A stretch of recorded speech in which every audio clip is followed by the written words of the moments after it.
Hello and welcome to the Global Wire Conversations.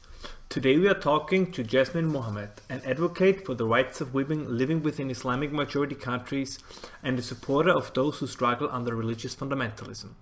She is the founder of Free Hearts, Free Minds, an organization that provides psychological support for freethinkers living within Muslim majority countries where the state still sanctions punishment for those who try to leave religion.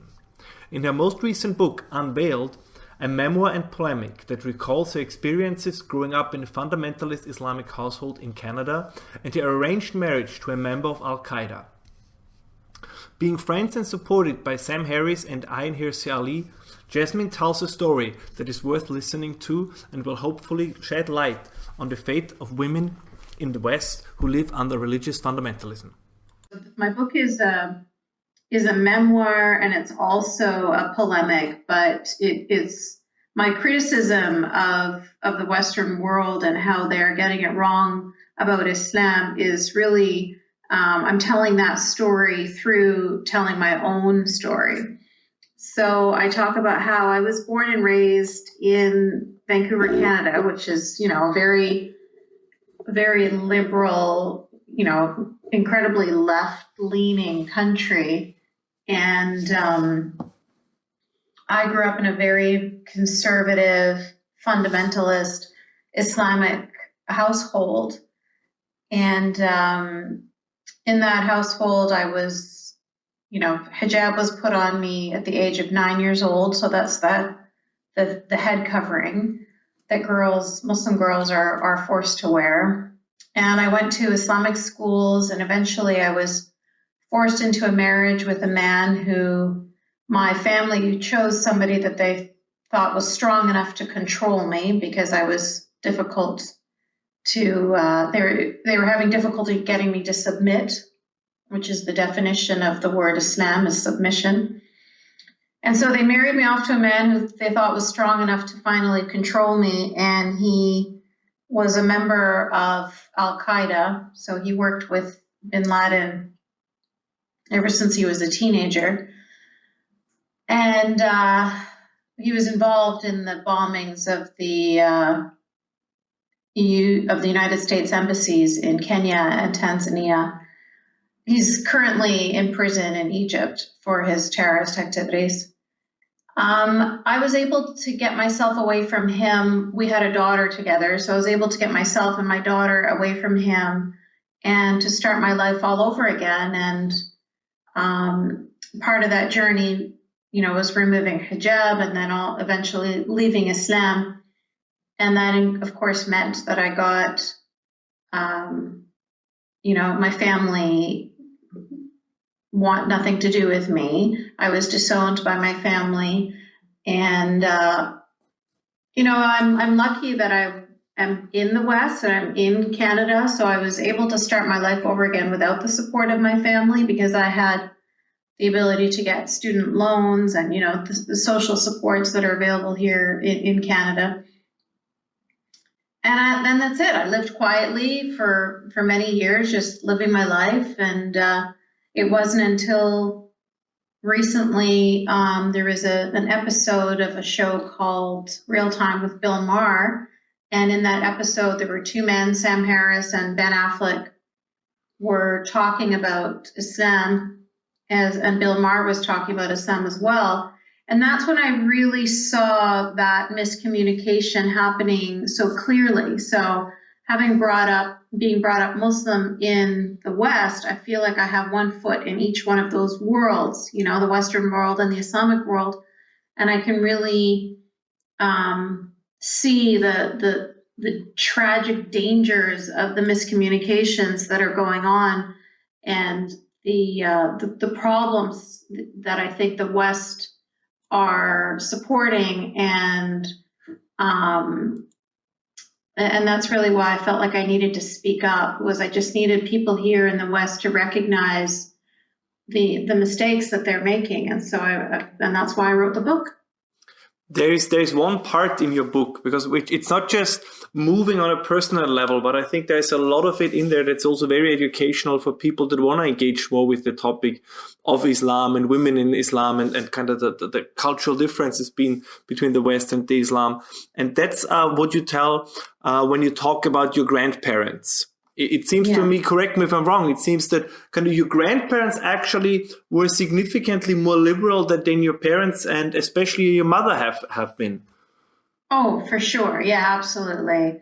That's a common phenomenon that happens too when people leave Muslim majority countries and they come to the West. They become a lot more zealous because they are trying to protect their children from the Western, the non-Muslim influence of the country that they're living in. So they put an even, tighter, stricter Sharia around the children. So, the first time in my life that I ever saw a Muslim woman who wasn't wearing a hijab was when I was in Egypt.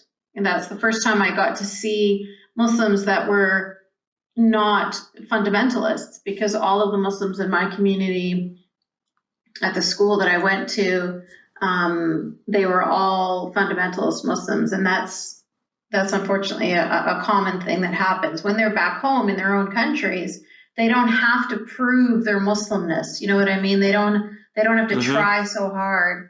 And also they're not so scared of their children getting or something like that. They know that they're living in a Muslim majority country where over 90% of the people are Muslim, and their kids are probably never going to hear any other ideas or narratives or opinions that are not already, approved by Islam, especially when they're in countries where having those opinions publicly could get somebody imprisoned or even killed. It seems to me that very often in Europe, probably more than in North America, the debate, for example, around the hijab or Muslim dress codes is around the issue. Well, if a woman wants to wear it, she can. If she doesn't want to wear it, basically in a free society, she has the option not to do so. But what you describe in your book is kind of the immense psychological pressure within your own family that somebody, especially young girls, can be exposed to. And I think you tell in a very moving and personal way the relationship with your mother. Could you kind of expand on this a little bit? Yeah, so I think it's very flippant to say, if they want to wear it, they can wear it. If they don't want to wear it, they don't have to. Because unfortunately, that's not the real situation. So when I was when the hijab was being put on me, you get told things like good, clean girls who are going to go to heaven, they wear the hijab. Filthy, dirty whores who will burn in hell for eternity, they do not wear the hijab. So now make your choice. So it's not really a choice. You get indoctrinated in that from a very young age. There's certain phrases that are said, like, you feel like there's just the society feels like they can trust women who wear hijab more. They are more pious. They are more honest. And so there's a stigma against women who do not wear hijab. And, in some countries that can be pretty shocking. Like in Egypt, women that don't wear hijab get if they're on public transit or something, random strangers will come along and just chop their hair off with scissors as a punishment, for them walking around with their hair showing.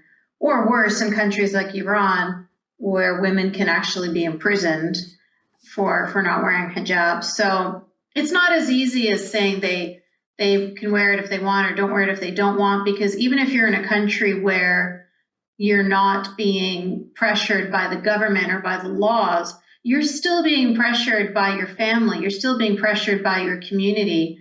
We had a 16-year-old girl here in Canada who was murdered. She was strangled to death with the hijab that she refused to wear by her father and her brother. And that's here in Canada. So, it's easy enough to say they don't have to wear it if they don't want to. But the truth is girls are being forced to wear it all over the world. And, there's nothing we can do about those individual girls. We can't go into their homes and make sure that these girls have chosen to wear the hijab.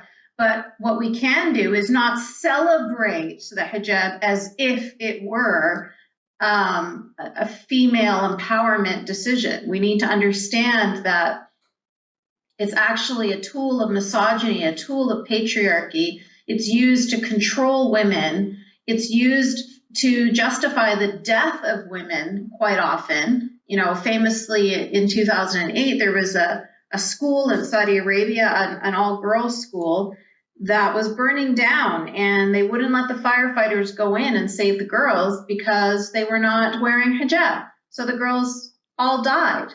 You know, that's the power of the hijab. When my mom saw that I was removing the hijab, she threatened to kill me, and I took her very seriously. And my daughter and I moved out of the city, and we changed our names because I really, you know, I had no doubt that she was going to follow through on her threat.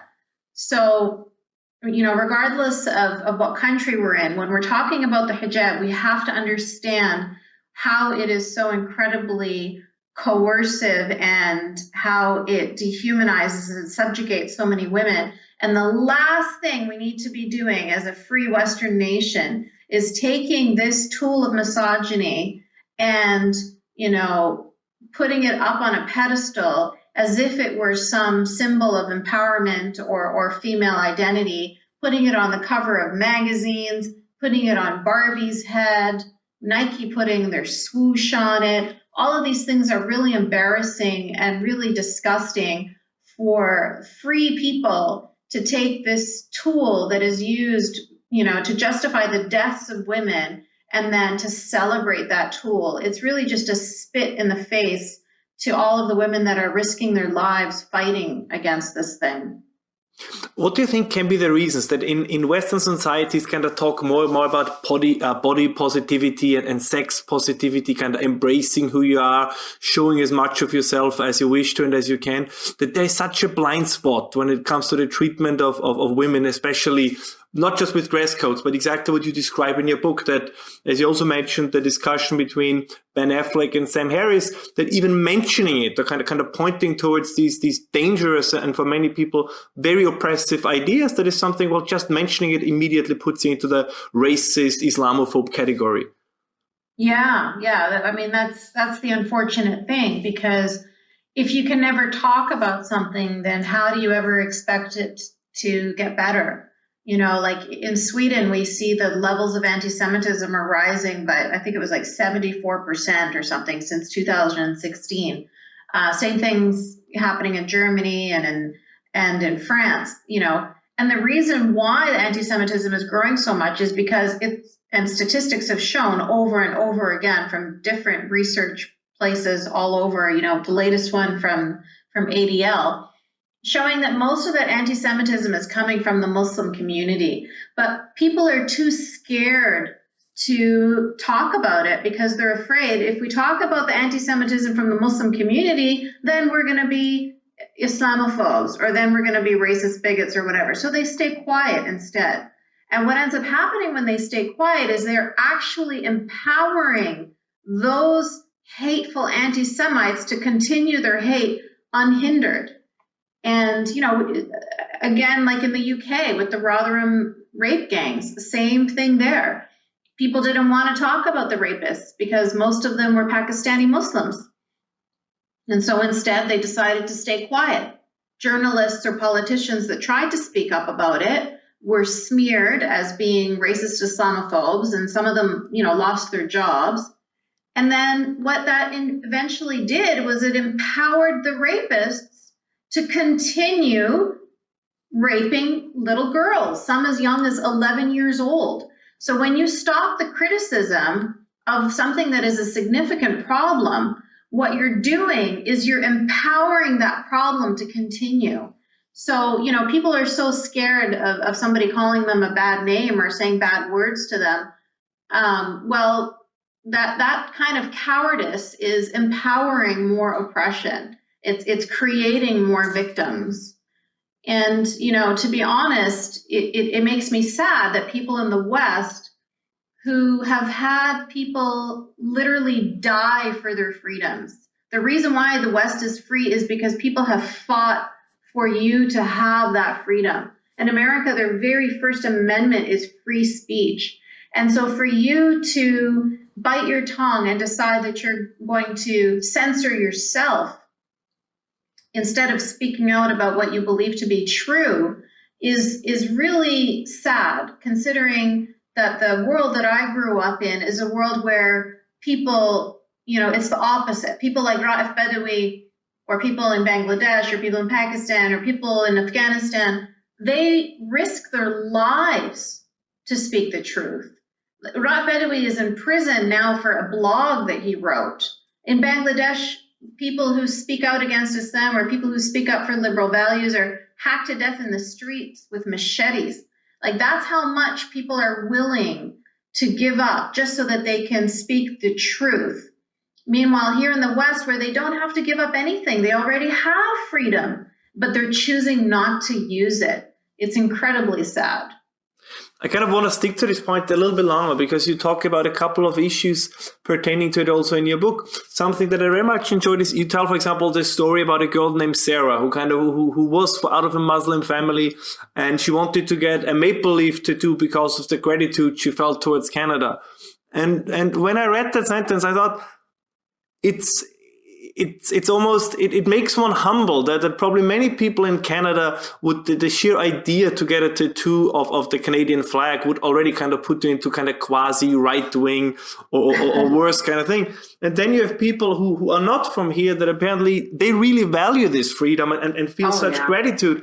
But it seems to me that these people are also silenced. It's you don't hear of these people. Which I also recommend to all our listeners following your Twitter feed. There is a large movement of ex-Muslims, anti-Muslims, especially women, especially a group within society supposedly the modern liberal mind should care about. But it seems that these people, apart from the followers they can gather online, are completely silenced by the larger public.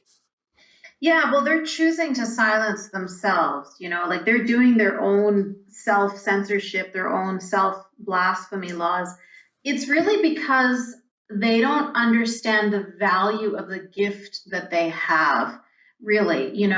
We come from societies, you're talking about ex-Muslims, we come from societies where we understand the value of just being allowed to free your mind and have any thoughts that you want to have, and the value of free speech and the value of freedom from religion. Like, we know this. We come from countries where you can be executed for speaking the wrong thing or for believing the wrong thing, even countries where you can be executed for being gay. So it's not even a belief or anything. It's just who you are.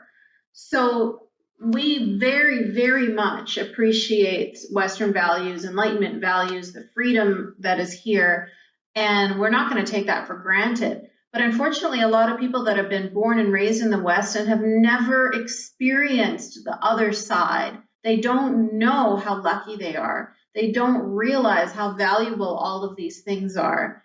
And, Ayaan Hirsi has a really great way of describing it. She says they're like trust fund babies. They've had money their whole life. They've always been wealthy, and so they don't recognize the value of the dollar. Whereas people like us, we know what it feels like to not be able to pay your rent or not be able to have food for the night to pay for your food. So we value, having money or having the ability to eat and pay our rent. So that's really the different perspective here. Is it's been a long time since there were any there was World War II, there was the Depression, there's all of that stuff is very, very old news for most of the people, especially the millennials these days. And so they just don't have any sense of appreciating all of these values. They take them for granted. Do you think a reason could be, and this brings me back just one last time to the conversation between Sam Harris and Ben Affleck on Bill Maher's show, that there is this misconception that somehow being critical of Islam is similar to any kind of racism, when in fact Islam is a religion, it's a belief system, it's a value system, it is not a race. And I feel that this never comes up enough. One can choose to be a Muslim, or one can choose not to be a Muslim, which is of course something that is not possible with one's ethnic identity. Yeah, no, you're absolutely correct. And I think that the reason, people use that as an excuse. A lot of people don't want to talk against Islam because they're scared. You have the trucks of peace, you have the people stabbing people on the London bridges, you have the nail bomb and the Ariana Grande concert. Every single country on this planet has experienced terrorism from Muslims, and so we just have the wrong reaction. So after Charlie Hebdo, we should have all in unison stood up and said, we support these journalists, and they had every right to make these satirical cartoons. But instead, we say stupid things like, oh, maybe they shouldn't have drawn Muhammad. Oh, actually that was disrespectful. Or with Salman Rushdie. When Salman Rushdie wrote I forgot the name of his book. The Satanic Verses? Thank you. Yeah, the Satanic Verses. And there was such a huge backlash, and the Iran was putting out this $10 million bounty on his head, with this fatwa on his head. Again, why is there a conversation? Why was this even a conflict? Why was this even a point of debate? We should have recognized immediately, stood by our values and said, absolutely, that is free speech. He did nothing wrong. We stand behind him 100%. But we didn't do that. And so what the fundamentalists could see was a weakness. They could see that we weren't willing to stand up for our values.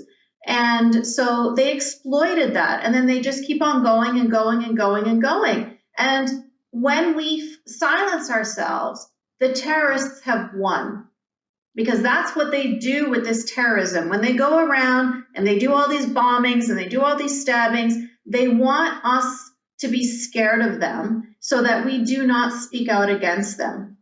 And so when we choose to bite our tongue and not speak out against terrorists, that is exactly what they want. They have succeeded. When they go and they bomb the nightclub in Florida, and, what is it, like 50 people were murdered on that day, and we say, oh, we don't know why he did it.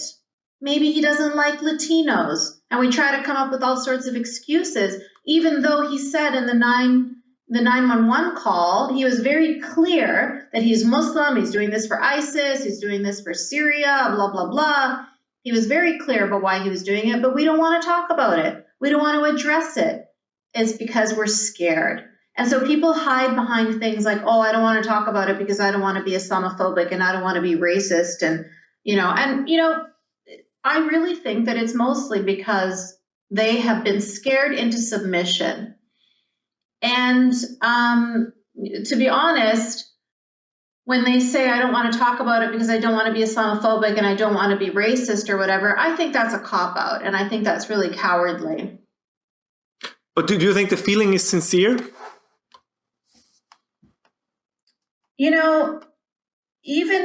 I think that if that feeling is sincere, then it's coming from a place of ignorance, because the same thing, I'll give you another example here in Canada, when we had ISIS fighters wanting to return, and our prime minister at the time was talking about, rehabilitating the ISIS fighters. And, essentially he's talking about bringing terrorists onto Canadian soil. And when the opposing government said, no, we don't want to bring these people back, they have already shown us that they're criminals and that they have already, betrayed Canada. So we don't want them back in the country. And the prime minister said that they were being Islamophobic. They're being terroristophobic. They're not being Islamophobic. These are terrorists. So we should be able to criticize issues, regardless of the skin color or the race or the religion of the person who is doing the thing, Again, in the United Kingdom, when they had the no outsiders curriculum, where they were teaching children that it doesn't matter if you're black or white or Muslim or Christian or straight or gay, everybody is included and there's no such thing as outsiders. We're all British. And you had Muslim parents, hundreds and hundreds of Muslim parents, standing in front of the school with their children, with their picket signs, saying, being gay is not okay. So if those were Christian parents standing there saying being gay is not okay, they would have been shamed so quickly by the media and by everybody else in the community and in the society. And there's no way we would have put up with that. But instead, these Muslim parents were allowed to do that in the streets for months. And in fact, when other parents would come and they would try to put up rainbow flags or, love is love posters, the Muslim parents were hitting them with eggs. And that would never happen if they weren't Muslim. If they were Christian fundamentalists or any other kind of fundamentalists, we would not put up with that. And so, there is this fear. We have been taught, we have been raised that we should never criticize other people of other cultures. The only culture we're allowed to criticize is Western culture. And through doing that, you're saying the only culture that I want to see progress is Western culture, because the only reason why the West has progressed this much is because of constant criticism, because of open dialogue, because of free thinking, because of free speech. And, if you don't have that, you're never, ever going to have progress. But it's exactly what you have been pointing towards. It's this weird emotional reaction. For example, if I would say something against Nazism, or if I would say something against communism, like nobody would look at me and say, so why are you Germanophobic, or are you Russophobic, or are you Chinesophobic? Where people would say, no, he talks about communism, he talks about Nazism, he talks about fascism, which is a belief system and ideology. He's not criticizing the fact that, Bolsheviks happen to be Russians. And even with Islam, it's not entirely true, because the largest Islamic country is Indonesia. So nobody would say, so are you Asia-phobic? But as soon as you criticize Islam, and I have to admit, it has been so pervasive that even sometimes I have the feeling when one criticizes it, that you can almost ask yourself, wait a moment, is this, am I criticizing the ideology? Or is there maybe something more to it? It has been imbued so much in the larger society that it's really hard to overcome. Well, that has been done by design. So the word Islamophobia, which conflates criticism of the religion, the ideology of Islam with, bigotry against actual Muslim people. The word Islamophobia conflates those two things. And when people use it, they are conflating those two things. And that is on purpose. And because that word was created by Islamists like the Muslim Brotherhood and Hizb ut-Tahrir, and they are people that want to spread Islam, but they will do it in a non-violent way. So in the same way that the terrorists will go around bombing places to make you scared of speaking out against Islam, the Islamists will create this word Islamophobia to make you scared about speaking out against Islam. So both of these groups, although they have different methods, one is willing to use violence and one is using diplomacy and politics and things like that, they both have the same goal and they are both fulfilling their goals. They're working in tandem together. So it's like a good cop, bad cop routine. Yeah, except that they're both the bad cops, and we need to recognize that. So when we bite our tongue because we don't want to be called Islamophobic, that's the result of the Islamists, and they're no better than the jihadis. The only difference is they use more subversive, more in Arabic we call it as-sim fil asal, the poison in the honey. So it's much more insidious. You don't recognize it. You think it's a good cop, but actually there's poison in there and they're just as dangerous. In fact, I think that they are more dangerous because at least with a jihadi, you know who he is. He tells you who he is. He's very clear. He has a knife in his hand and he's going around and he's stabbing people. But when you have certain Islamists in politics, for example, they're not being clear about who they are. So they get accepted, and in fact, they get elevated and they get celebrated because people don't recognize that this is a bad cop. There's something else you touched upon in your book, and I really want to tell our listeners that it's really interesting from two perspectives, kind of your general perspectives and your personal life story. There's something when you talk about ISIS recruiting in the West, and I feel you take issue with the idea that they have been kind of radicalized or rapidly radicalized in the internet. You kind of have a sentence in your book where I say that's some pretty quick recruiting, and you mean this in a tongue-in-cheek way. And then you say the reason why all those young men and women so quickly joined ISIS was because they were raised hearing about how it was their duty to join the Ummah against the non-believers. Could you talk about this a little bit? Because I think there's really this idea out that you can catch jihadism like a cold. You know, you step outside the door and all of a sudden, you know, a breeze catches you and boom, you're radicalized. Yeah. Didn't know what hit you. It's absolutely ridiculous. I don't know how they thought that it would be that successful that quickly. People from Germany and France and the UK and Canada and America immediately burning their passports and running to go, you know, murder people along with terrorists. How do people go from 0 to 60 like that? How does anybody go from being just a normal, you know, free-loving citizen to all of a sudden burning their passport, denouncing their country, and saying, I want to join the Islamic State and be a terrorist? That is not a short route. You know what I mean? That would take a very long time. And for these people to just assume that these, you know, they call them lone wolves, that something like you just said, it was something so swift and quick, and all of a sudden they just got radicalized online. No, of course not. It doesn't even make any sense.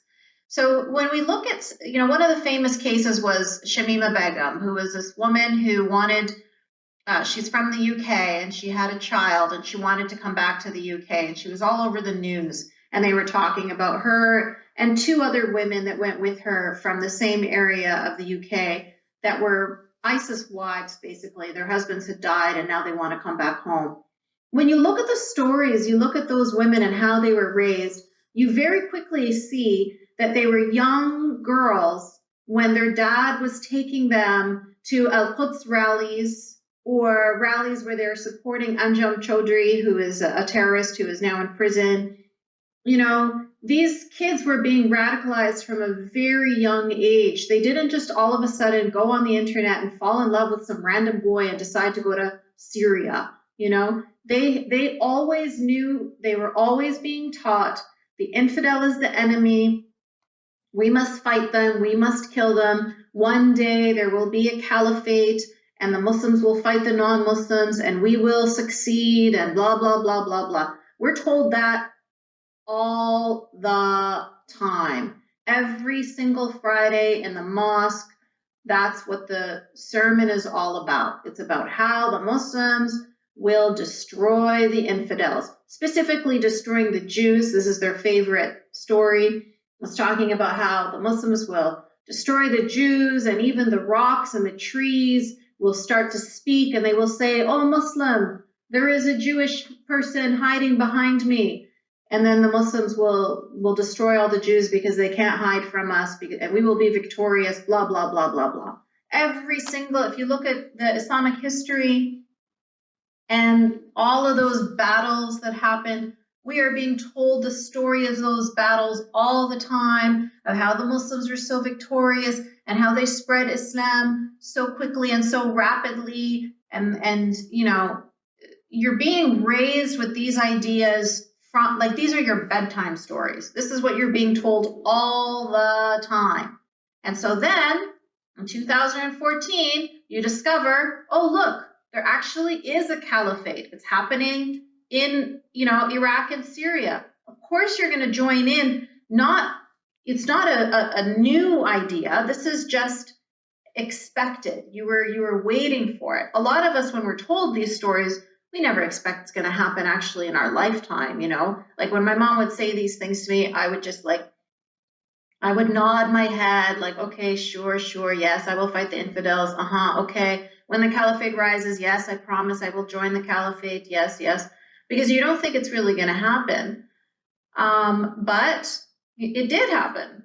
And those kids were ready. They did as they were raised to do. This is really an important point. I want to stick to this a little longer, because what you said also something at the beginning about ignorance.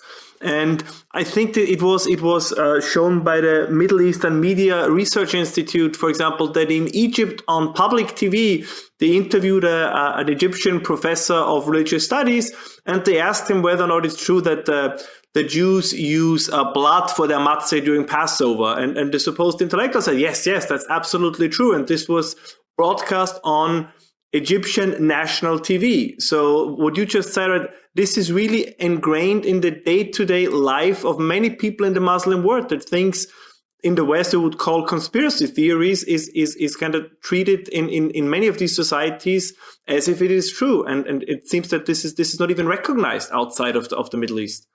Oh yeah, these are not considered conspiracy theories. These are considered fact.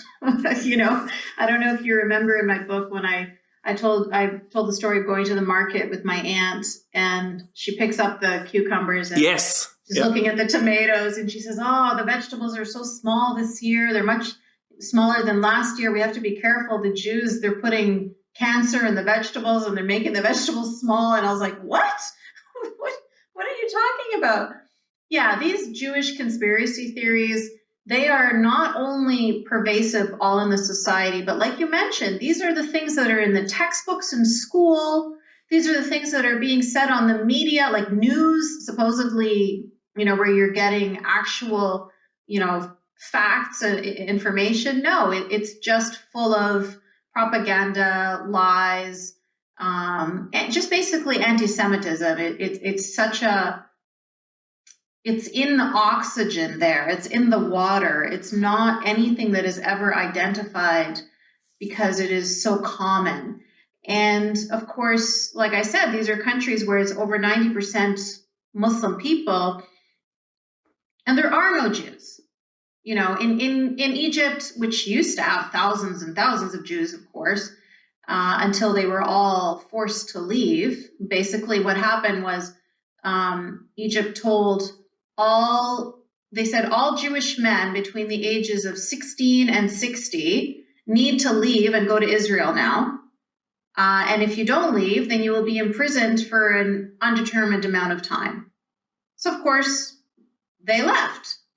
And in Egypt, we only had, I think it was like 4 or 5 Jewish women were the only people remaining in the country. And of course, they're elder women and they didn't have children. And soon there won't be any Jewish people left in Egypt at all. And that's the same story for almost every Muslim majority country. They drove out all of the Jews, and very quickly driving out all of the Christians too. There's very small minorities left in these countries that are being persecuted and killed in many of these countries as well. And the aim is always to get to that 100% majority, right? It's like some countries have succeeded and they're so proud of themselves, but that's the aim. And so when you've never met a Jewish person in your life, it is so easy to indoctrinate children who will eventually become adults who, with the same indoctrination, with this belief that Jewish people are this evil thing, you know, because they've never met a Jewish person in their life, so they don't have any counter arguments. They don't have anything to tell them otherwise, you know. They never see Jewish people in media. They never, you know, they never interact with Jewish people. So when somebody tells them Jewish people are evil, they believe it. There's a story of a man from Kuwait who was studying at Western University in Canada, and he was talking to a man who was just having a conversation with him, and he didn't realize that the man was Jewish. And then when he did, he got actually scared. He's like, "Oh my God, like I don't know what this man is going to do to me." And then later in the conversation, he discovered actually that he himself was Jewish too, that his family had converted. His story is online. It's fascinating. But what's interesting to me is that had he known that that man was Jewish, he never would have had a conversation with him to begin with. The only reason why they started to have this conversation and struck up a friendship was because he just saw him as just another regular person. And he expected, when he meets a Jewish person, that it's going to be like some sort of devil. He never expected him to just look like a normal person. There's something, and also I think that's important for our listeners, because some might say, well, I mean, obviously, kind of, you made it, and so what's all the fuss about? So I think it's important also to tell you a story about, if it wouldn't have been for some people in your life who might, if things would have been slightly different, you wouldn't have met. I think it is a very close call that you had the chance to develop the way you did, kind of, because you found people that supported you. And I think it's important to talk about this because many, especially young Muslim girls, they probably never meet people that can help them and build a support system so that they can make the step out of the confinement of their families that wouldn't allow them to do so.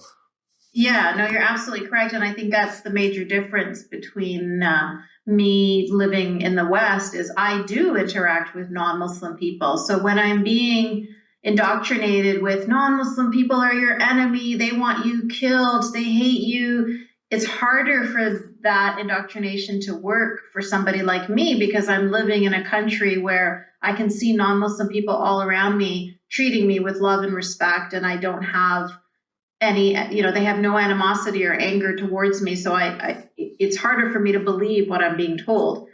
Having said that, I did believe it. I definitely thought it was true, and I was scared and nervous going to non-Muslim people for help because I didn't know what to expect. I didn't know what the reaction was going to be. But quite often, as you saw in my book, I was pleasantly surprised to find that they were willing to help me. Unfortunately, that wasn't always the case, like with the judge when I was 13 years old. But there have been many, many circumstances where the indoctrination didn't work because I had people in my life that were so good to me and that allowed me to see that, non-Muslims are not this evil thing. They're actually good people. So yeah, that is really important to just, that's kind of the reason why they want Muslim majority countries to stay so Muslim majority is because they don't want to have that evidence. As we see all the time, like in all the Syrian refugees, they're getting so much support from Israel. In fact, they're getting a lot more support from Israel than they're getting from some Arab countries. But in fact, they're getting a lot more support from Israel than they're getting from a lot of Arab countries. But nobody wants to talk about that. Nobody wants to look at that. Nobody wants to identify that. Or they say, if the Israelis are helping us, if they're giving us food, for example, it's probably poisoned food. So you don't take it. There's always going to be that constant pushing back and trying to get people to see the non-believers as something evil. But, the non-believers keep proving them wrong. So that's the good part of the story. Do you think that might be a little bit of a pessimistic take? And you mentioned a couple of these points, freedom of speech and kind of the traditional things that we connect to liberal political systems. But would you say that it might be the case that even liberal societies, that they have a crisis of identity? And despite the differences in values between liberal values and Islamic values, that from an identity viewpoint, Islamism provides in sense of identity, maybe a stronger identity than liberalism. The liberalism has its values, but it has a hard time providing an actual identity to tell people who they are. That Islam is actually more effective in doing so, and that might be a reason why, especially second generation Muslims, or whose parents were much more liberal, that they kind of find their way back to religion because it seems to give them more of an emotional home than what Western societies could offer them. Yeah, no doubt. 100% agree with you. Yes, very much so. And as humans, we need that tribal identity. We want that community. We want that support system. And even, for me, growing up in such a tight-knit community, and to go from that to having nobody, no family, no community, no support, it is incredibly lonely. It is incredibly terrifying. If I didn't have my daughter, I wouldn't have survived it. You know, there's no way. It was so dark and so scary. So I understand that. I understand that Islam offers this sense of identity, that unfortunately freedom, like that's the thing with freedom can be scary because there's too many options. There's so much out there. And I think that we have a responsibility, that we have failed in creating this liberal identity. And part of it is because, like when you mentioned about Sarah getting the Canadian flag, that people would identify that as right wing or whatever. There seems to be like a stigma or a negativity around being proud of who you are, or being proud of your liberal values, or being proud of your Western values, or being proud of your Enlightenment values. We need to do something about that. We have to be proud of them. And that's why my problem with feminism is we have to be proud. Feminism is so new. It's so young. And we have to be proud of all of the progress that we have made for women in just like the past 100 years. And instead of being proud of the progress that we've made, all we're doing all the time is talking about how women are so subjugated in the Western world, and how women have to fight for this and fight for that, and we're second-class citizens and blah, blah, blah. And we're always harping about it as if it's, way worse than it in actuality. It's not nearly that bad, but we just want to be negative about it. And I think that that's really dangerous. I think that, yes, it's important to recognize that there's still work to be done, but it's also very important to celebrate the work that has been done. And that's the same thing with liberal values, is we're so quick to identify all the problems in liberalism, all of the problems with democracy, all of the, we criticize all the time, but we don't spend nearly as much energy just being proud of how far we've come, and being proud of these values that we've all decided are important to us. And I think that's really unfortunate. And that's why people like me, or other people coming from countries that don't have those values, we recognize the value. Just intrinsically, we can see it. But people who are born and raised here, they're not raised with that feeling of pride around who they are. Muslims are raised with that feeling every single day, even when it's nonsensical, even when there's no reason to feel pride. They're being taught to feel pride and to be proud of being Muslim, even if, for myself, coming from a family in Egypt, you're constantly being told to feel proud that you're Arab. Well, Egyptians aren't even Arab, they're African, but they have taken over the identity, and they've now called themselves the Arab Republic of Egypt, because they say Allah has chosen to make the Quran in Arabic, and the prayers are in Arabic, and his prophet was Arab. So you have to you feel so proud every day of the year that you are an Arab and that you are Muslim, because Muslims are the best, because Allah has, chosen the last book, and the Quran is from Muslims, and blah, blah. You're constantly being pumped up with this false sense of pride and bravado. Like it's again, I'm going to mention Ayaan Hirsi Ali when she talked about growing up in Somalia and Saudi Arabia and constantly being told how wonderful the Muslims are and how proud she should be to be a Muslim. And then she comes to Germany and she sees how clean it is and how organized it is. And she's shocked because she expects that the non-Muslim world is supposed to be hell. It's supposed to be hell on earth. It's supposed to be shambles because they are non-believers. So how could they possibly have a better looking country than Somalia. It doesn't make any sense because Muslims are the chosen people. So how is it possible that the non-Muslims are living better lives? And that's the propaganda. So this is why I say it's a false sense of bravado, but it's successful. It works. It makes Muslims feel very proud of who they are, and they have that very tight-knit identity. But we don't do that. We don't do that at all. In fact, if we do that, it's considered a negative thing to be proud of who you are. And isn't that probably the reason why, as you said, for example, with feminism, it's much easier and probably emotionally less stressful if you constantly criticize? Nobody can accuse you of a superiority complex. Yeah. I mean, nobody can criticize you of that, but you're also never going to feel happy. You're never going to feel confident. You're never going to be fulfilled. And you're always it's going to be so easy for somebody else to come in there and give you a different set of values for you to jump on that because you don't understand the value of the values that you have, which is why I can see the Western world so quickly to jump on the hijab.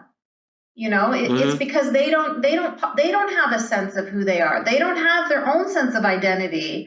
And they're not proud of what the feminists in their past have succeeded in doing and the progress that they've made. And so they just have this big, empty, gaping hole instead. And so when Muslims come along and they say, well, we're proud of our hijab, we're proud of our misogyny, we're proud of our rape culture, then they come along and they say, oh, okay, well, I guess this is something empowering. I guess this is something to be valued because, they didn't recognize the value of what they had. But isn't that exactly what you just said? That kind of in the West the societies really don't know sometimes feel how to tackle the problem. They either don't see the problem or they willfully ignore the problem. But it's like this double-edged sword. For example, when you look in Europe, when there are discussions about banning the hijab or banning the burqa, but at the same time, there is a celebration of World Hijab Day, which is kind of a contradiction in itself. But it seems really hard that people don't know how to deal with this issue. Yeah, I mean, there needs to be a nuanced conversation. It doesn't have to be let's put hijab all over all the magazines or let's ban it. Exactly. Yeah. Both of those things are wrong. They're both two extremes. But what we have to recognize is that we just need to, if we were educating, so this is the thing, is when I have Western liberal women, young Western liberal women who identify as atheists, supporting the hijab and saying it is a tool of empowerment and it's a good thing and it's modesty and blah, blah, blah. When I see that to me is a failure of Western feminists to teach their daughters. That's a failure of Western education systems to teach their children to know the difference between what is empowered feminism and what is oppressive patriarchy. Mm-hmm. So that's on us. That's our fault. We're the ones that should have been raising our children better. I mean, this is, as you said, right? It's always this. On the one hand, it's in magazines. On the other hand, it's banned, like in France and also now in parts of Austria. What worries me about this also is it seems that one of the most efficient ways, the most effective tools one has in the battle against radicalization is the element of humor. And I'm always wondering, for example, when somebody asks, so do you support or are you against a ban on the burqa? I think I wouldn't ban it, but I would expect that social pressure, that civil society creates a pressure that makes it impossible to wear it. For me, it's like, I don't know, I have little nephews and you have children as well. And I guess if they would tell their parents, so from now on, they only want to go to school in a Darth Vader costume because Star Wars, that is what they believe in, right? Their parents and society would say, I mean, you can try, but, don't come home crying if people mock you and make fun of you. And this is kind of the same approach I would take with other, with the areas that we're talking about. You can wear whatever you want. but you must then bear the consequences. For example, if you go to a job interview and you're in the full burqa, you might don't get the job. Yeah, except that we have not educated people enough to understand what the burqa is or what the hijab is. So there won't be that social reaction that you're looking for, that you're expecting, or that should happen because of the lack of understanding of what this hijab means. People think that it actually is a choice, that people just decide, they wake up in the morning and they say, you know what, I want to cover myself in head to toe in black today, and I only want my eyes to show. They think that it's just a benign decision that people make in a vacuum.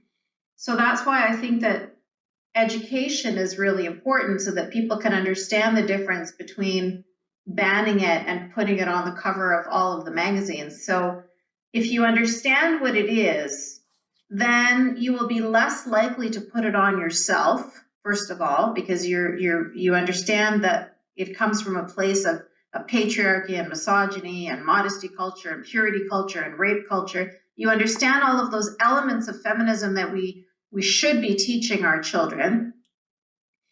And at the same time, you're not going to get mistaken and pretend that it's some tool of empowerment and feminism and put it on the cover of magazines. So, I think it solves both problems. So a lot of people complain to me. They say, we're learning about Islam. My kids are learning about Islam in school. This is I don't like that. And I say to them, that's a good thing. All of our children should be learning about Islam in school. Muslim children should be learning about Islam in school. They should have a chance to sit down in their history class or in their Western civilization class or in their, whatever it is, comparative religion class. They should have an opportunity to sit there and critically analyze this religion, critically analyze, why do women wear hijab in Islam, and talk about it. And I think that that's not only going to be helpful for the non-Muslim kids so that they don't get fooled into whatever propaganda the Muslim Brotherhood or other Islamists want to, start selling, but it's also helpful for the Muslim kids because they will be inoculated from, becoming our next generation of jihadis filling up the Al-Hol camp. When you go to that camp, there's like 70,000 women and children still there pledging allegiance to ISIS. 10,000 of them are foreign women from like Belgium and Finland and Australia and all over the place. Why did those women all convert to Islam and join this, this violent ideology of ISIS? Ignorance. They didn't know what they were getting themselves into probably when they started down that road. And so I think that just, Islam is the second largest religion on the planet. We are so quick to criticize Christianity and to talk about Christianity all the time. Everybody is very comfortable talking about the molestation that's been happening in the Catholic Church and all of these issues. And that's why that religion is able to progress. And that's why when you're driving around in any Western nation, churches have like rainbow flags or something on them. Like they no longer have that fundamentalism that they used to have before. Islam is the second largest religion on the planet. We always talk about it as if it's some small minority group or whatever. It's very, very large. It's very, very powerful politically, financially.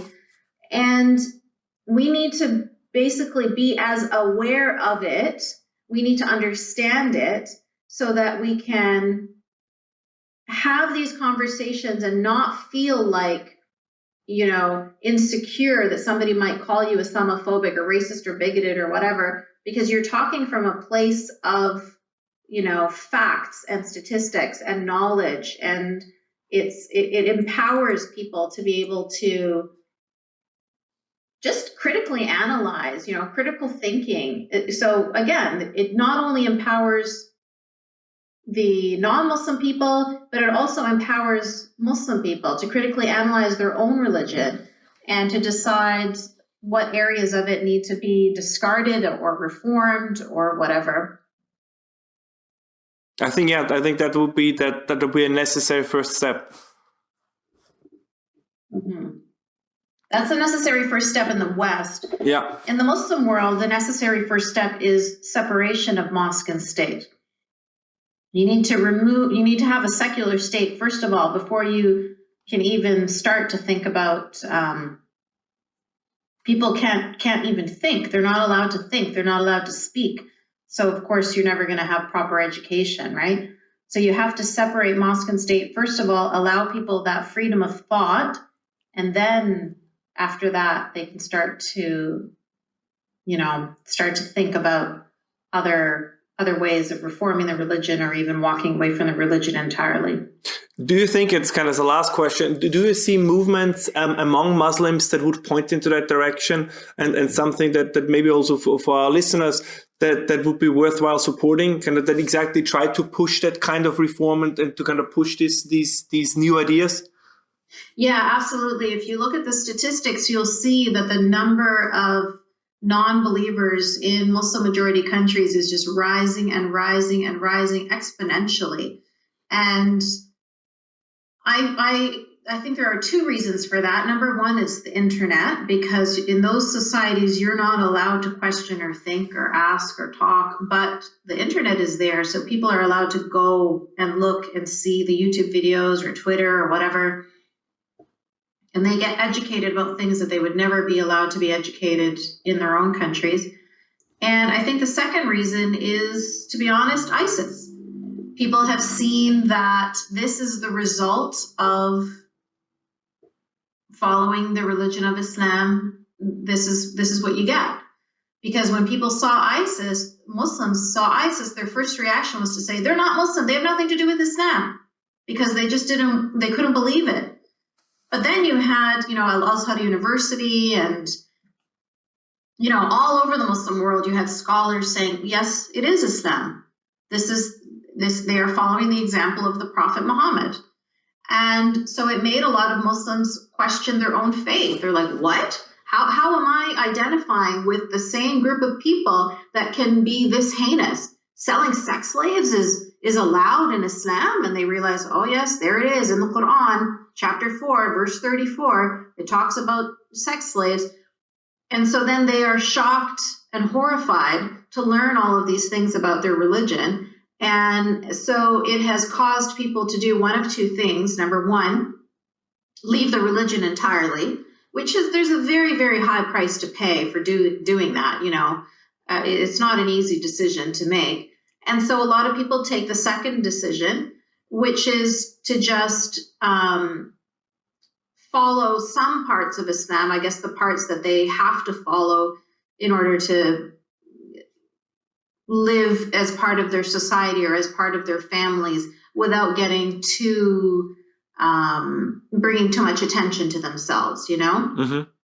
So maybe if you're a woman, you still wear hijab, but you don't pray anymore or something like that. So you don't follow the religion entirely so much in your private life or in your own mind anymore, but you still follow it publicly. Or somewhere in the West where you're more free, you'll see people like Majid Nawaz, who runs the Quilliam Foundation in the UK, or Asr Nomani, who is running the Muslim Reform Movement in the United States. And these are Muslims who, they live their lives as they want to live them. So whether that means that they drink or they could be gay or all of these things that make them who they are, but at the same time they are against Islam. And they still choose to identify as a Muslim, maybe because it gives them that sense of community or community cohesion or whatever it is. But they've decided that they want to stay Muslim. So those people exist, and those people are my allies and they are your allies, because there are people that believe in liberal values and they believe in the same things that we believe in, and they do not want to spread Islam. They don't want to force you to convert. They're not interested in that. They're just interested in living their lives happily, comfortably, without anybody forcing them to believe anything and without them forcing anyone to believe anything either. So, I definitely feel like that is a huge, I think it's a bigger portion of the population of Muslims than most people are even aware of. And we can't even know exactly how many there are, because in a lot of times when they do this kind of research, people are too scared to say the truth. So I think that the numbers are even higher than what research has shown us. But still, research is showing us some really great numbers. And I feel very, very hopeful that that things are going in the right direction. I lived a few years in Egypt. I lived a few years in Qatar, which is an incredibly conservative Muslim majority country. And I can tell you beyond a shadow of a doubt, I have zero question that if people in those Muslim majority countries were given the choice of freedom or Sharia, they would all choose freedom. Well, maybe not all, but the majority of them would choose freedom, because human beings want to be free regardless, So I think that's really it reminds me of Yusuf Qaradawi, who is the leader of the Muslim Brotherhood, who's in prison now. But he has a quote where he said, if we didn't kill people for leaving Islam, there would be no Muslims. They would all leave. And he's absolutely correct. That is the truth. They force people to stay in Islam because of this threat of execution, and also just a threat of social ostracization that could happen, Mm-hmm. So I think that if Muslim people were allowed the freedom to choose, the vast majority of them would choose freedom. Well, on that hopeful note, Yasemine, thank you so much for taking time talking to me today. It was my pleasure. This was great. I hope that maybe in the future we can do it again. Actually, there is one more thing I wanted to mention that I probably should have said before, but to follow up on my last point there, I have started an organization that's called Free Hearts, Free Minds, which is exactly to support these free thinkers in the Muslim world. So if your listeners are looking to, for some practical ways of supporting, they can go to my website, freeheartsfreeminds.com, and they can click on testimonials and they can read about some people that we have helped, and hopefully they'll feel motivated to click the donate button and to help us help more people. Yes, and I think Free Hearts, Free Minds has also published your book. So one more reason to support them. Yes. Thank you so much. Thank you so much. Have a great day. Thank you. Bye. You too. Bye-bye.